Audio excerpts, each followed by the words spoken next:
მოგესალმებით ქალბატონებო და ბატონებო. ვიწყებთ სხდომას.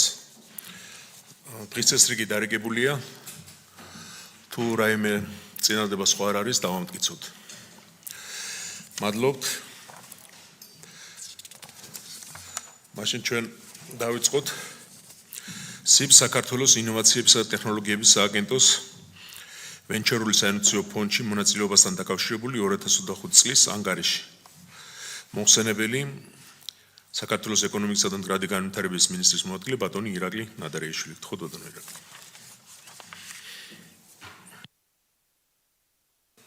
მოგესალმებით ბატონო თავმჯდომარე, მივესალმები პატივცემულ პარლამენტის წევრებს. მოგახსენებთ, რომ საქართველოს მთავრობის 2022 წლის 26 დეკემბრის 2420 ნომერი განკარგულების შესაბამისად საქართველოს ინოვაციებისა და ტექნოლოგიების სააგენტო 2022 წლის 27 დეკემბრიდან მონაწილეობს 500 ჯორჯია LP ვენჩურულ საინვესტიციო ფონდში როგორც ინვესტორი.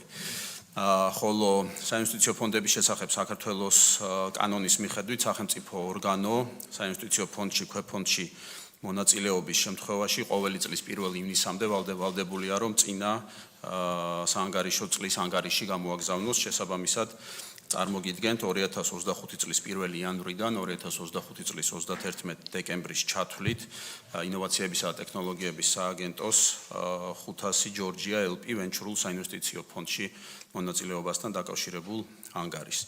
პირველ რიგში მინდა მოგახსენოთ, რომ 500 ჯორჯია LP წარმოადგენს ვენჩურულ საინვესტიციო ფონდს, რომელიც დაფუძნებულია დელავერის შტატში, როგორც კომანდიტური საზოგადოება და ინოვაციებისა და ტექნოლოგიების სააგენტო წარმოადგენს ამ კომანდიტური საზოგადოების კომანდიტს, ეგრეთ წოდებულ შეზღუდულ პარტნიორს, ანუ ინვესტორს. ეს არის დახურული საინვესტიციო ფონდი, რაც ნიშნავს, რომ მას გააჩნია კონკრეტული წინასწარ განსაზღვრული ვადა, რომლის გასვლის შემდეგ ფონდი თვითლიკვიდირდება და ინვესტორებს დაუბრუნებს შესაბამის ამონაგებს, რომელიც ამ პერიოდის განმავლობაში იქნება დაგენერირებული. ამ შემთხვევაში 500 ჯორჯია LP არის 10 წლიანი სიცოცხლის ვადის მქონე ფონდი. ძალიან მოკლედ მოგახსენებთ იმ მიზეზს და მიზანს, რის გამოც სახელმწიფოს ინოვაციებისა და ტექნოლოგიების სააგენტო მონაწილეობს აღნიშნულ საინვესტიციო ფონდში. თქვენ იცით, რომ ინოვაციებისა და ტექნოლოგიების განვითარება ერთ-ერთი პრიორიტეტია საქართველოს მთავრობით დაახლოებით ბოლო 8-9 წლის განმავლობაში და ბოლო პერიოდში განსაკუთრებით ძალიან აქტიურად იზრდება ის ეკოსისტემა, რომელიც შედგება როგორც სტარტაპებისგან, ასევე ინოვაციური კომპანიებისგან. ჩვენ არაერთი საკანონმდებლო ინიციატივა შევთავაზეთ პარლამენტს და შარშან მაგალითად შემოვიღეთ პირველებმა რეგიონში ინოვაციური სტარტაპის სამართლებრივი სტატუსი, რომელსაც ძალიან მნიშვნელოვანი საგადასახადო შეღავათები უკავშირდება, რამაც კიდევ უფრო გაზარდა საქართველოს მიმზიდველობა, მათ შორის რეგიონული სტარტაპებისთვის, იმისათვის რომ საქართველოში აწარმოონ თავიანთი ინოვაციური და სტარტაპული საქმიანობა. ვენჩურული კაპიტალი არის ერთ-ერთი ძირითადი ინსტრუმენტი ასეთი კომპანიების, ასეთი სტარტაპების დასაფინანსებლად, შესაბამისად სახელმწიფოს როლი და მნიშვნელობა სტიმულირებაში არა მარტო სამართლებრივი და საკანონმდებლო ჩარჩოს მომზადებით, არამედ პირდაპირი მონაწილეობით არის გამსაზღვრელი იმისა, რომ ასეთი ფონდები საქართველოში გვაქვს, ვითარდება და ისინი აკეთებენ პირდაპირ ინვესტირებას ჩვენს ინოვაციურ სტარტაპ ეკოსისტემაში. რაც შეეხება 2025 წლის 1 იანვრიდან 31 დეკემბრამდე პერიოდს, ამ პერიოდის მონაკვეთში ფონდმა ინვესტიცია განახორციელა 18 სტარტაპში 1.8 მილიონი ამერიკული აშშ დოლარის ოდენობით და მოგახსენებთ მოკლედ იმ სექტორებს, რომლებიც მონაწილეობს, როგორც ნაწილდება საინვესტიციო პორტფელი 2025 წლის ინდუსტრიების მიხედვით, ხელოვნურ ინტელექტში 6 სტარტაპში მოხდა ინვესტირება 33%-ის ამ წლის კაპიტალის, სერვისად მიწოდებული პროგრამული უზრუნველყოფა 22%, 4 სტარტაპი, სხვა ინდუსტრიები 8 სტარტაპი დაახლოებით 45% საინვესტიციო კაპიტალის. რაც შეეხება სარგებლის მიღებას, ასეთი ტიპის ფონდებს გააჩნიათ საინვესტიციო პერიოდი და შემდეგ უკვე ასე ვთქვათ აქტივების რეალიზაციის და ამონაგების მიღების პერიოდი.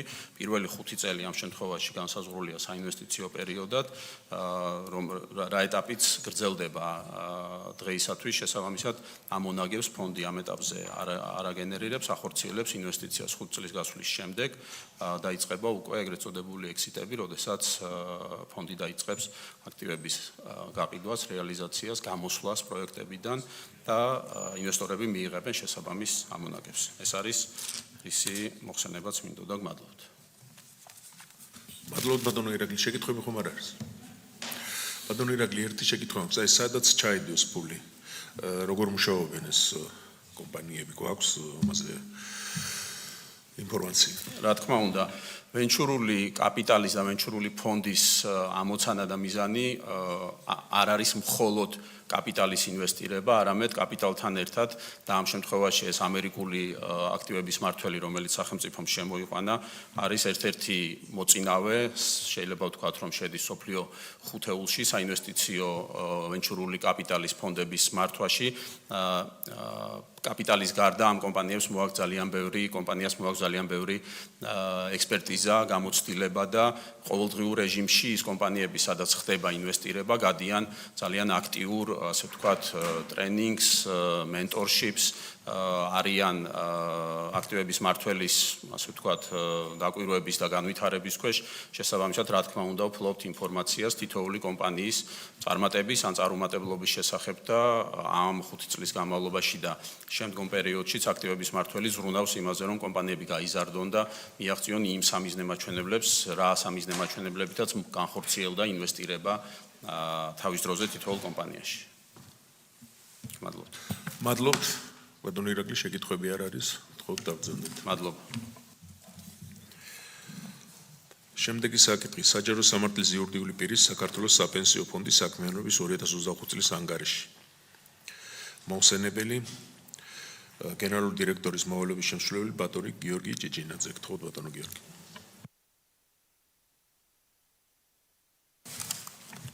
მოგესალმებით. მადლობა ბატონო თავმჯდომარე. დღეს წარმოგიდგენთ 2025 წლის საფინანსო შედეგებს და საქმიანობის შედეგებს. როგორც მოგეხსენებათ, წლიური ანგარიში გამოქვეყნებულია საიტზე და მოცულობითი ხასიათის არის. მე შევეცდები წლის შეჯამება წარმოვადგინო და ასევე გარკვეულწილად რამდენიმე მიმართულებით გავამახვილო ყურადღება. ეს არის საოპერაციო საქმიანობა, მონიტორინგი და საინვესტიციო საქმიანობასთან დაკავშირებული საკითხები. როგორც მოგეხსენებათ, 2025 წელს საქართველოს საპენსიო ფონდისათვის მნიშვნელოვანი ინსტიტუციური გარდაქმნის და მდგრადი ზრდის წელი იყო. დაგროვებითი პენსიის შესახებ საქართველოს კანონში განხორციელდა ცვლილებები 2024 წელს. შესაბამისად 2025 წლის 1 მაისიდან შეიცვალა საქართველოს საპენსიო ფონდის მმართველობითი სტრუქტურა და საქმიანობის მარეგულირებელი ნორმები. შეიცვალა საპენსიო სააგენტოს სახელწოდება და ორგანიზაცია ჩამოყალიბდა საჯარო სამართლის იურიდიული პირის საქართველოს საპენსიო ფონდის სახელწოდებით. ფონდის უმაღლეს ხელმძღვანელ ორგანოდ განისაზღვრა საქართველოს საპენსიო ფონდის მმართველობითი საბჭო, ხოლო საპენსიო ფონდის აღმასრულებელ ორგანოდ განისაზღვრნენ აღმასრულებელი დირექტორები, 4 აღმასრულებელი დირექტორი, ეს არის გენერალური დირექტორი, მთავარი საინვესტიციო ოფიცერი და მთავარი რისკის ოფიცერი და შიდა აუდიტის უფროსი. ასევე კანონით მინიჭებული უფლებამოსილების ფარგლებში საქმიანობა დაიწყო 2025 წლის 1 მაისიდან მმართველობითმა საბჭომ. შეიქმნა და დაკომპლექტა კანონით განსაზღვრული კომიტეტები, მათ შორის საინვესტიციო კომიტეტი, რომელიც უზრუნველყოფს საინვესტიციო პოლიტიკის დოკუმენტის შემუშავებას, საინვესტიციო პროცესების ზედამხედველობას, საინვესტიციო ფუნქციის კოორდინაციას და მოქმედი კანონმდებლობით გათვალისწინებული სხვა ფუნქციების შესრულებას. ასევე რისკის კომიტეტი, რომელიც შემუშავებს რისკის მართვის ჩარჩოს და მისთვის განხორციელების პროცედურებს და აუდიტის კომიტეტი, რომელიც საქმიანობას აფასებს ფინანსურ ანგარიშგებასთან, რისკების მართვასთან, შიდა კონტროლთან შიდა კონტროლის სისტემებთან, შიდა აუდიტის საქმიანობას და აუდიტორულ მომსახურებასთან დაკავშირებულ საკითხებს. აღსანიშნავია, რომ ამ უფლებამოსილების ფარგლებში მმართველობითმა საბჭოს შექმნა დამატებით ერთი კომიტეტი, რომელიც არის ანაზღაურებისა და ნომინირების კომიტეტი. 2025 წლის ბოლოსთვის საპენსიო ფონდის აქტივების წმინდა ღირებულებამ შეადგინა 8 მილიარდ 200 მილიონ ლარზე მეტი, რაც წინა წელთან შედარებით 2 მილიარდ 200 მილიონ ლარით მეტია. აქტივების დაგამ პირობებული იყო მონაწილეთა გაზრდილი საპენსიო შენატანებით, ასევე მაღალი საინვესტიციო შედეგებით. საანგარიშო პერიოდში ინვესტიციებიდან მიღებულმა მოგებამ ისტორიული მაქსიმუმი შეადგინა და 796 მილიონ ლარს მიაღწია, ხოლო ფონდის დაარსებიდან დღემდე დაგენერირებულმა საინვესტიციო ამონაგებმა შეადგინა 2 მილიარდ 200 მილიონ ლარზე მეტი. ასევე გაიზარდა დამსაქმებელთა და დასაქმებულთა რაოდენობები, 125,000-ზე მეტი ახალი მონაწილე დაემატა საანგარიშო პერიოდში და 25,000-ზე მეტი დამსაქმებელი. ეს ძირითადად გამოწვეული იყო, რომელშიც შემდგომშიც ვისაუბრებ, ახალი დეკლარირების სისტემის გაშვებით. შესაბამისად, დღეს რეგისტრირებულ რაოდენობა მონაწილეთა არის 1,700,000-ზე მეტი, ხოლო აქტიური მონაწილეშია ეს 1,900,000-ზე მეტს. 2025 წელს 11,367 პირზე გაიცა პენსია ჯამურად 62,8 მილიონი ლარის ოდენობით, რაც ეს არის ძირითადად ერთიანი გატანის პირობით გაცემული.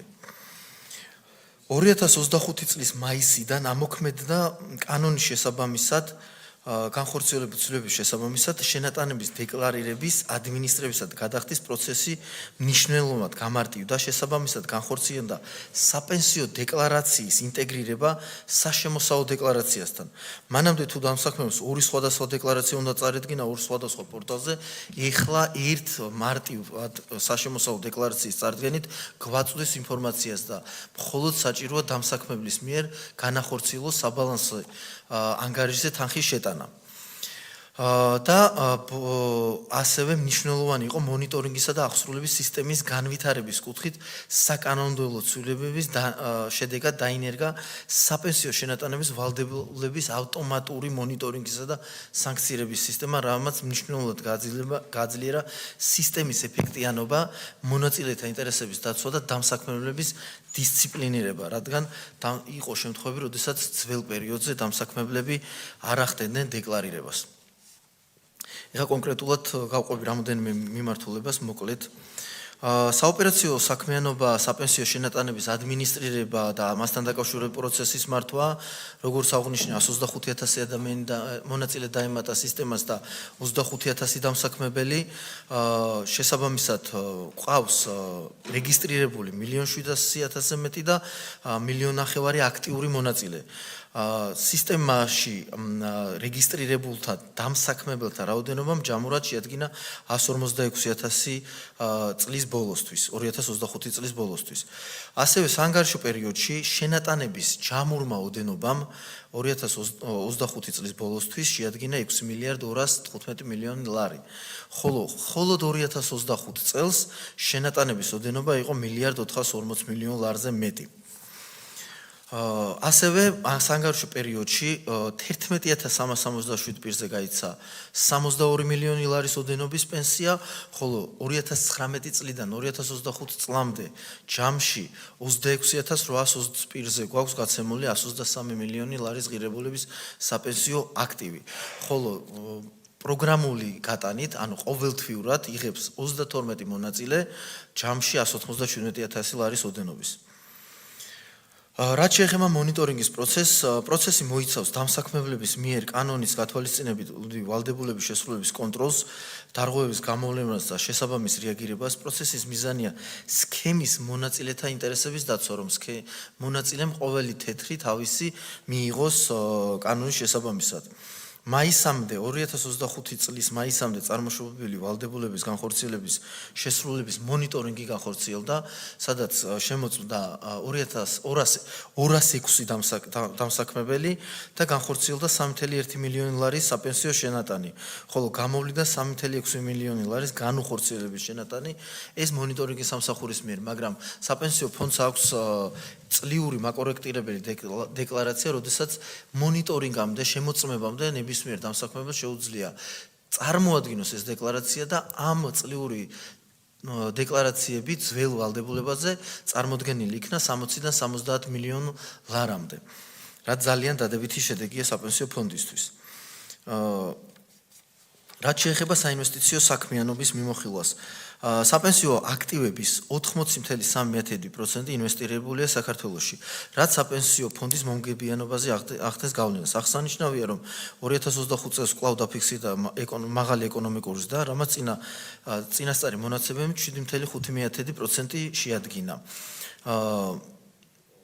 წლის განმავლობაში ლარი დოლართან მიმართებით 4.2%-ით გამყარდა, რაც თავის მხრივ ქვეყანაში გაზრდილი უცხოური ვალუტის შემოდინებას გლობალურად სულს დოლარსა და ადგილობრივ ბაზარზე დოლარზე მოთხოვნის შენელებას უკავშირდება. საინვესტიციო მომსახურის მთავარ პრიორიტეტად კანონის შესაბამისად კვლავ რჩება საპენსიო სქემის მონაწილეთა ინფლაციის გათვალისწინებით რეალური ამონაგების მაქსიმიზაცია. აღსანიშნავია, ფონდის დაარსებიდან დღემდე გაწლიურებულმა რეალურმა ამონაგებმა 4.4% შეადგინა.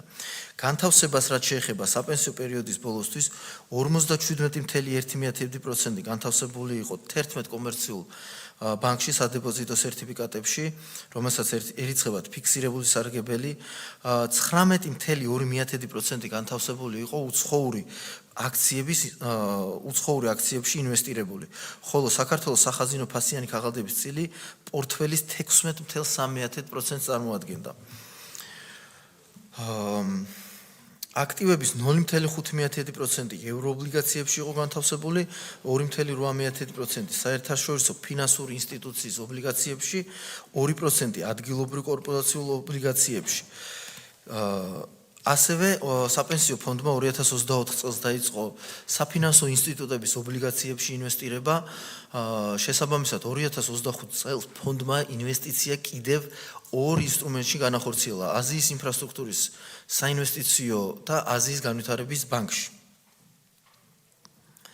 განსაკუთრებით 2025 წელი წარმატებული აღმოჩნდა ადგილობრივი კაპიტალის ბაზრისთვის, ლარში განთავსებული ობლიგაციების მოსულობამ 1 მილიარდ ლარს გადააჭაბა, რაც ისტორიული მაქსიმუმია. საკმაოდ აქტიური იყო ფონდი ამ კუთხით, მონაწილეობა მიიღო ბაზარზე 2025 წლის განმავლობაში განხორციელებული ინვესტიციების მოსულობამ 100 მილიონ ლარს გადააჭაბა, რაც ადგილობრივ ბაზარზე ემისიების დაახლოებით 20%-ს შეადგენს.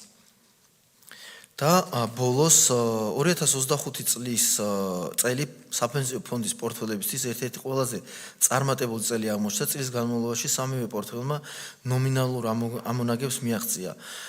ყველაზე მაღალი მომგებიანობა დინამიკურმა პორტფელმა აჩვენა 5.2%, რაცაც მოყვა დაბალანსებული პორტფელი 13.3% და კონსერვატიული პორტფელი 11.8%. მიღებული შედეგები ასახავს, რომ საერთაშორისო ბაზარზე არსებული პოზიტიური დინამიკას, ასევე ადგილობრივ ბაზარზე მაღალი შემოსავლიანობის შენარჩუნებას. ამ ეტაპზე ეს იყო მოკლე ვერსია, რადგან დიდი ვერსია წარმოდგენილია და მოგესალმებით. თქვენ ახსენეთ, რომ წლიური მოგება გამოვიდა 4.4%, ხო? რეალური. დიახ. აქ შეყვანილია ინფლაცია თუ ინფლაციის გარეშე? ეს ინფლაცია 4.4% ეს არის მთლიან პერიოდზე გაწლიურებული, სადაც ინფლაციას ითვალისწინებს. და რამდენი პროცენტი გაქვს ინფლაცია შეყვანა? რამდენი არის? ნომინალური არის დაახლოებით 12% და რეალური ამ 6 წელზე გაწლიურებული ინფლაცია გამოდის დაახლოებით 7%. იმიტომ რომ გქონდა რაღაც ეპიზოდები, როდესაც ინფლაცია ძალიან მაღალი იყო 2022. კარგით. მადლობა. გთხოვთ ბატონო ირაკლი. თუ არ ვსწრები, ახსენეთ უბრალოდ კარგად ვერ მოგისმინეთ. ფონ რა წილია ინვესტირებული საქართველოში და რა წილია უცხოეთში და კრიტერიუმი რა არის შერჩევის? მოგახსენეთ. ერთწუთით შეკითხვები თუ არის კიდევ? თუ არა. შეკითხვები მეტი არ არის, გთხოვთ. კანონის შესაბამისად პირველი არის, რომ ადგენს საინვესტიციო პოლიტიკას ეს განსაზღვროს. 80% უნდა იყოს საქართველოს ვალუტაში დენომინირებულ ფინანსურ ინსტრუმენტებში. 20% უნდა იყოს ალოკაცია შესაძლებლობა საერთაშორისო უცხოურ ვალუტაში დენომინირებულში. ჩვენ ეხა დღევანდელი მონაცემით არის 80.3% არის ლარში აკუმულირებული და 19 დაახლოებით 6% არის უცხოურ ვალუტაში აკუმულირებული. ძირითადად ეს არის საინვესტიციო პოლიტიკა, რომელსაც ასევე საინვესტიციო პოლიტიკის დოკუმენტშია განსაზღვრული და ეს არის ჩვენი არეალი საინვესტიციო საქმიანობის. დამატებით თუ არის დეტალები საჭირო, ჩემი კოლეგა, მთავარი საინვესტიციო ოფიცერი დეტალებში მოგახსენებდა. 20%-ის ფარგლებში, აი თქვათ უცხოეთში ხდება ინვესტიციის განხორციელება. რა არის კრიტერიი, როგორ ვარჩევთ კომპანიებს? აქტივებს. მე ვეცდები ამ კითხვას უპასუხო. ჩვენ ვართ საკმაოდ გრძელვადიანი ინვესტორი და ყოველწლიურად ვაკეთებთ სტრატეგიული განთავსების სამუშაოს, რაც გულისხმობს მოდელირებას აი ამ უცხოურ ნაწილში განსაკუთრებით. ვუყურებთ ყველა რეგიონის აქციების ბაზარს, ეს არის ამერიკა, ევროპა, აზია.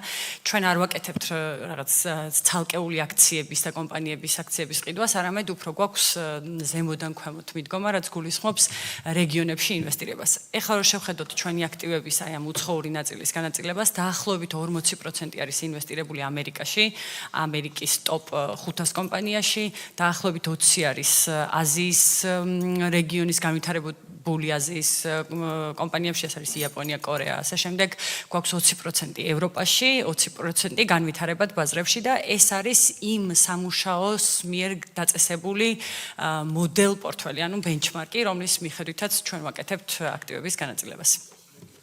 შეიძლება ვკითხო. ისა ერთი წუთი, კი ბატონო, რეგლამენტის იმით რა შეკითხოთ, საინტერესო თემა არის, ოღონ მოვიფიქროთ, დავსვათ შეკითხვები და მე მივყვეთ როგორც არის წესი. კი ბატონო, გთხოვთ ბატონო. ერთი კითხვა არის. ევროობლიგაციების ყიდვა რატო გადაწყვეტეთ? როგორ? 2.8 გაქვთ ევროობლიგაციები პროცენტი ნაყიდი, როგორც წევანახს ნიშნით თქვენ. და რატო გადაწყვეტეთ ევროობლიგაციების ყიდვა? ევროობლიგაციების უდიდესი ნაწილი არის სახელმწიფოს მიერ გამოშვებული, საქართველოს მთავრობის მიერ გამოშვებული ევროობლიგაციები. ეს არის ჩვენთვის ერთ-ერთი საუკეთესო აქტივის კლასი, ვინაიდან რისკები მინიმალურია, სახელმწიფო არის ამისი გამომშვები და ჩვენი აქტივების ესეთი ემისიები ხშირი არ არის, როგორც იცით, 5 წელიწადში ერთხელ ხდება ხოლმე, აი ესეთი მსგავსი ევრობონდის ემისია და მსგავს ინსტრუმენტებში მონაწილეობა ჩვენი აქტივების დივერსიფიკაციას უწყობს ხელს, ერთის მხრივ ვალუტაში იყო დოლარში დენომინირებულია ეს აქტივი და მეორეს მხრივ ჩვენი შეფასებით რისკები მინიმალურია ამ აქტივთან. შეკითხვები კიდევ მეტი არ არის. ეს როდესაც ეს კანონი მუშავდებოდა, აქ ძალიან პრინციპული იყო, რომ ქართული ეკონომიკაში ყოფილიყო მაქსიმალურად მოთავსებული, ამიტომ კანონით არის გაწერილი, რამდენი პროცენტი სად შეიძლება იყოს. რაც შეეხება საზღვარგარეთ ბატონმა ირაკლიმ ბრძანა, იქაც ძალიან კარგად ახსნა, მაგრამ იქაც არის ნორმები. ანუ სააგენტოები, რომლებიც სარეიტინგო სააგენტოებს აქვს დაწესებული თავიანთი მაღალი კატეგორიის შეფასებაში უნდა იყოს. ჩვენ ყველაში ვერ მოათავსებ, ამიტომ ეს ყველაფერი გაწერილი არის და დალაგებული არის. რა ვიცი, ჩემი აზრით საპენსიო სააგენტოს მუშაობა გამართულია, ფაქტი სახეზეა, 8.2 მილიარდი უკვე წელს 900-ს გადააჭარბა და მთავარი არქნომ ის, რომ კერძო პიროვნება 2%-ებს, დამსაქმებელი 2%-ს და შემდეგ სახელმწიფო 2%-ს, ამის გარდა ეს თანხა წარმოიდგინეთ 8.2-დან 2.2 მილიარდი ამონაგებია. ანუ გარდა იმისა, რომ სამაგიგი ხდება, პლუს ამონაგები აქვს. კიდე არის გეგმები, ალბათ ქართულ ეკონომიკაში რომ მაქსიმალურად წავიდეს რისკის გარეშე ეს თანხები და იმედი მაქვს, რომ ასეც იქნება. თუ სხვა შეკითხვები არ არის, დიდი მადლობა ბატონო გიორგი, თქვენს დამხლებიერებთან ერთად და წარმატებას გისურვებთ.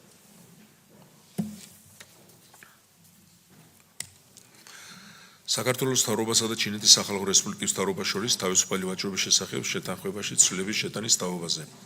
მოხსენებელი საქართველოს ეკონომიკისა და მდგრადი განვითარების მინისტრის მოადგილე ბატონი გენადი არველაძე. მოგზაურობთ ბატონო. მოგესალმებით, პატივცემულო პარლამენტის წევრებო. საქართველოსა და ჩინეთს შორის თავისუფალი ვაჭრობის შეთანხმება ძალაში შევიდა, როგორც თქვენთვის ცნობილია, 2018 წლის 1 იანვრიდან და იგი წარმოადგენს საქართველოს ერთ-ერთ მნიშვნელოვან სავაჭრო შეთანხმებას. საქართველო იყო პირველი ქვეყანა რეგიონში, რომელმაც ჩინეთთან გააფორმა თავისუფალი ვაჭრობის შეთანხმება, რითაც ქართველ მწარმოებლებსა და ექსპორტიორებს სოფლიოს ერთ-ერთ უდიდეს ბაზარზე შეღავათიანი წვდომის შესაძლებლობა მიეცათ. როგორც თქვენთვის ცნობილია, გლობალური ეკონომიკური გარემო სწრაფად იცვლება, ვითარდება ახალი ტექნოლოგიები, იზრდება ასევე ელექტრონული კომერციის მნიშვნელობა, იცვლება საერთაშორისო ვაჭრობის სტანდარტები და ჩნდება ახალი მოთხოვნები როგორც სახელმწიფოებს, ისე ბიზნეს სექტორის მიმართ. სწორედ ამ ცვლილებების გათვალისწინებით მხარებს შორის შეთანხმების განახლების თაობაზე მოლაპარაკებები წარმატებით დასრულდა 25 წლის სექტემბერში. ამავე წლის ნოემბერში კი მხარებმა ხელი მოაწერეს ურთიერთგაგების მემორანდუმს მოლაპარაკებების დასრულების შესახებ. წარმოდგენილი ოქმი ცვლილებების 26 წლის 22 აპრილს გაფორმდა და მისი მთავარი მიზანია არსებული შეთანხმების თანამედროვე ეკონომიკურ რეალობასთან შესაბამისობაში მოყვანა, თანამშრომლობის არსებული მიმართულებების უფრო მეტად კონკრეტიზაცია და ახალი სფეროების დამატება, რომლებიც კიდევ უფრო მეტად გააძლიერებს ორ ქვეყანას შორის ეკონომიკურ ურთიერთობებს და პარტნიორობას. პირველ რიგში ცვლილებები შეეხება სანიტარულ და ფიტოსანიტარულ ზომებს. თავის განახლებული რედაქცია ითვალისწინებს სპეციალურ სანიტარულ და ფიტოსანიტარული ქვეკომიტეტის შექმნას, რომელიც ხელს შეუწყობს ორ ქვეყანას შორის ინფორმაციის გაცვლას, ტექნიკური საკითხების ოპერატიულ განხილვასა და სავაჭრო დაბრკოლებების შემცირებას. ეს განსაკუთრებულად მნიშვნელოვანია ქართული სოფლის მეურნეობის და სურსათის სექტორისთვის, რადგან ჩინეთის ბაზარზე წვდომის გაფართოება ხშირად სწორედ ამ მიმართულებით არსებული პროცედურების ეფექტიანობაზეა დამოკიდებული. მეორე მნიშვნელოვანი მიმართულებაა ვაჭრობაში ტექნიკური ბარიერების საკითხი. განახლებული თავი ქმნის უფრო თანამედროვე და თანამშრომლობაზე ორიენტირებულ ჩარჩოს, რომელიც დაეხმარება მხარეებს სტანდარტების შესაბამისობის შეფასებისა და რეგულირების სფეროებში თანამშრომლობის გაღრმავებაში. შედეგად ქართული პროდუქციისთვის ჩინეთის ბაზარზე გასვლა კიდევ უფრო მეტად გამარტივდება. განსაკუთრებული მნიშვნელობა ენიჭება ორ ახალ მიმართულებას, რომელიც შეთანხმებაში დაემატა როგორც ორი ახალი თავი. პირველი მათგანია ინვესტიციების თავი, აღნიშნული ცვლილება მიზნად ისახავს პირდაპირ უცხოური ინვესტიციების ხელშეწყობასა და ინვესტორების უფრო პროგნოზირებადი და გამჭვირვალე გარემოს შექმნას. ეს მნიშვნელოვანი სიგნალია ჩინელი ინვესტორებისთვის, რომ საქართველოს მზად არის კიდევ უფრო მეტად გააძლიეროს ეკონომიკური თანამშრომლობა ისეთ სექტორებში, როგორიც არის ტრანსპორტი, ლოჯისტიკა, ინფრასტრუქტურა, ენერგეტიკა და სხვა სტრატეგიული მიმართულებები. მეორე მიმართულება გახლავთ ელექტრონული კომერცია, თანამედროვე ეკონომიკაში ციფრული ვაჭრობა ერთ-ერთი ყველაზე სწრაფად მზარდი სფეროა. შეთანხმებაში ელექტრონული კომერციის თავის დამატება ხელშეუწყობს ციფრული ეკონომიკის განვითარებას, ელექტრონული კომერციის და ვაჭრობის ზოგადად არსებული ბარიერების შემცირებას და ქართული მეწარმეებისთვის ახალი შესაძლებლობების შექმნას, განსაკუთრებით კი მცირე და საშუალო მეწარმეებისთვის. ეს იყო მოკლედ ცვლილებების შესახებ. თუ კითხვები არსებობს, სად ვარ გიპასუხოთ. მადლობა. შეკითხვები. გთხოვთ ბატონო. მადლობა ბატონ თავმჯდომარე, მადლობა ბატონ გენადი. მნიშვნელოვანია, რომ ყოველწლიურად იზრდება სავაჭრო ბრუნვა საქართველოსა და ჩინეთს შორის. 2025 წლის მონაცემები ხომ არ გაქვთ სავაჭრო ბრუნვა დაახლოებით რამდენია მათ შორის ექსპორტი, იმპორტი და გარდა იმის ცვლილებებისა, რომელსაც ჩვენ გვთავაზობთ, რომელიც ხელს შეუწყობს კიდევ უფრო გავრცელდეს ეს ურთიერთობები, რა პერსპექტივებს ველოდებით ამ მიმართულებით, განსაკუთრებით რა თქმა უნდა ექსპორტის ხელშეწყობის თვალსაზრისით. მადლობა. სხვა შეკითხვები არ არის, გთხოვთ ბატონო. მადლობა კითხვისთვის. სავაჭრო ბრუნვა ჩვენ გქონდა მნიშვნელოვანი ცვლილება, კერძოდ ზრდა უпростоრად, კერძოდ 2025 წელს მანამ სანამ ცვლილებები შევიდოდა და აღნიშნული შეთანხმება ძალაში შევიდოდა 2017 წელს თუ შევადარებთ სავაჭრო ბრუნვა 158%-ით არის გაზრდილი და შარშან ბრუნვამ შეადგინა 2 მილიარდ 313 მილიონი დოლარი. ექსპორტი გაზრდილი არის 62%-ით, ასევე 25 წელს თუ 2017 წელს შევადარებთ და 327 მილიონზე მეტით განისაზღვრა გასულ წელს და ასევე იმპორტიც გაზრდილია, რამაც შეადგინა 1 მილიარდ 986 მილიონი. აღნიშნული ციფრები ასევე მნიშვნელოვანია, რადგან თავისუფალი ვაჭრობის შეთანხმების ძალაში შესვლის შემდეგ ახალი პროდუქტები თავსდება და დივერსიფიცირებული არის ბაზარი ვიდრე ეს იყო 2017 წლამდე. ესეთი პროდუქტები გახლავთ დაახლოებით 1 მილიარდს გადააჭარბა იმ პროდუქტების რაოდენობა, რომელიც 2017 წლიდან დღემდე როგორც ახალი პროდუქტები შევიდა ჩინეთის ბაზარზე და განთავსდა და სასოფლო-სამეურნეო პროდუქტების კუთხითაც ჩვენ გვაქვს 54%-იანი ზრდა და ინდუსტრიული პოზიციები 65%-იანი ზრდა. ეს თუ შევადარებთ, კიდევ ერთხელ განმეორდები 2025 წელს, 2017 წელს, მანამ სანამ თავისუფალი ვაჭრობით მივიღებდით სარგებელს, ანუ ეს ციფრები ცხადყოფს თუ რამდენად ეფექტური იყო და არის ეს თავისუფალი ვაჭრობის შეთანხმება ჩინეთსა და საქართველოს შორის და რამდენად სარგებლობს ქვეყანა აღნიშნული თავისუფალი ვაჭრობის შეთანხმებით. ჩვენ გვაქვს სხვადასხვა აქტიური თანამშრომლობა ეკონომიკური მიმართულებით ჩინეთის მხარესთან, როგორც იცით, მათ შორის გასულ თვეებში მინისტრის ვიზიტიც წარმატებული იყო, მაშინ როდესაც ჩვენ მქონდა როგორც კომერციის სამინისტროსთან შეხვედრები, ასევე რეფორმების და განვითარების კომიტეტთან, სადაც კონკრეტულად შევთანხმდით საინვესტიციო მექანიზმის და პლატფორმის ჩამოყალიბებაზე, სადაც როგორც სტრატეგიული მნიშვნელობის პროექტები განხილვა მოხდება და ეს უფრო მეტად დააჩქარებს გადაწყვეტილებებს ჩინეთის მხრიდან კონკრეტული პროექტებში ინვესტიციების ჩადების კუთხით, ასევე სავაჭრო მიმართულებით გვაქვს აქტიური თანამშრომლობა კომერციის სამინისტროსთან, გვაქვს მიმოცვლა, რომ მოხდეს კონკრეტული საექსპორტო პროდუქტების საქართველოსთან მხარდაჭერა, შესაბამის ბიზნესების კუთხით დაკავშირება და ხელშეწყობა კიდე დამატებითი საექსპორტო პროდუქტების განთავსების კუთხით ჩინეთის ბაზარზე. დაზუსტება ხომ არ გნებთ? მადლობთ ბატონო. საკითხი ამოწურულია. მადლობა. ესა კენჭი უყაროთ წინა საკითხებზეც არ გვიყრია, ვინ არის მომხრე, ხარი დაუჭიროთ. კი ბატონო. საპენსიო სააგენტოს ანგარიშისთან დაკავშირებით ხარი დაუჭიროთ მის საქმიანობას, ვინც მომხრე არის. და წინა SIP საქართველოს ინოვაციებისა და ტექნოლოგიების სააგენტოს ანგარიშსაც ამასაც სესიაზე არ გადის, მე მგონი ხარი დაუჭიროთ წარმოდგენილ ანგარიშს. დიდი მადლობა. გადავდივართ შემდეგ საკითხზე. 2022 წლის 15 ნოემბრის საფრანგეთის განვითარების სააგენტოსა და საქართველოს შორის საკრედიტო რესურსების ჩარჩო შეთანხმების ნომერ პირველი ცვლილება. მოხსენებელი საქართველოს ფინანსთა მინისტრის მოადგილე ქალბატონი ეკატერინე კუნცაძე. გთხოვთ ქალბატონი.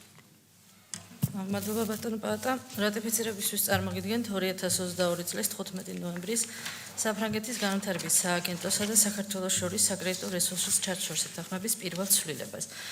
2022 წელს მსოფლიო ბანკთან და საფრანგეთის განვითარების სააგენტოსთან გაფორმდა შეთანხმება ადამიანური კაპიტალის პროგრამის დაფინანსების თაობაზე. მსოფლიო ბანკის მხრიდან აღნიშნული სასესხო შეთანხმება ითვალისწინებს 358 მილიონი ევროს ოდენობით დაფინანსებას, ხოლო საფრანგეთის განვითარების სააგენტოსთან ჩარჩო ითვალისწინებს 100 მილიონი ევროს დაფინანსებას. აღნიშნული ჩარჩოს ფარგლებში 50 მილიონი евро პირველი ტრანში უკვე გამოთხოვილი იქნა.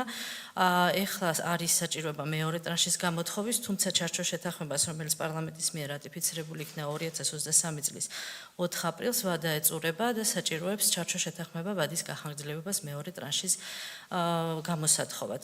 შესაბამისად, წინამდებარე ცვლილება ითვალისწინებს საფრანგეთის განვითარების სააგენტოსთან არსებული ჩარჩოს შეთანხმების ვადის გაგრძელებას მიმდინარე წლის აგვისტოს ბოლომდე. შეკითხვები ხომ არ არის? ეს კარგი, ხარი დაუჭიროთ მაშინ თქვენი ცნებართით. მადლობა. მადლობთ. და ბოლო საკითხი დღის წესრიგის. ეს არის ჩვენს მიერ განხილული აუდიტის ჯგუფის სტომაზე ანგარიშები. 8 ივნისს შედგა აუდიტის ჯგუფის სტომა, უმრავლესობა ესწრებოდა. პირველი საკითხი იყო საქართველოს ცენტრალური საარჩევნო კომისიის მიერ 23-24 წლებში განხორციელებული საფინანსო ეკონომიკური საქმიანობის შესაბამისი აუდიტების ანგარიში. გაცემული იყო 7 რეკომენდაცია. მეორე იყო ქართული ფეხბურთის განვითარების ფონდის შესაბამისობის აუდიტის ანგარიში. აქაც სამი რეკომენდაცია იყო გაცემული და მესამე წითელი ნუსხით დაცული სახეობების აღდგენა შინარჩუნების მიზნით განხორციელებული ღონისძიებების ეფექტიანობის აუდიტის ანგარიში 20-24 წლები გაცემული იყო სამი რეკომენდაცია. შეგახსენებთ ტრადიციულად ესწრებოდა მინისტრის მოადგილეები და აუდიტის სამსახურის მოადგილე ყველა რეკომენდაციას დაეთანხმენ, ამიტომ გთხოვთ დავამტკიცოთ ეს რეკომენდაციები კომიტეტმა. მადლობა, ამით საკითხი ამოწურულია. წარმატებულ კვირას გისურვებთ.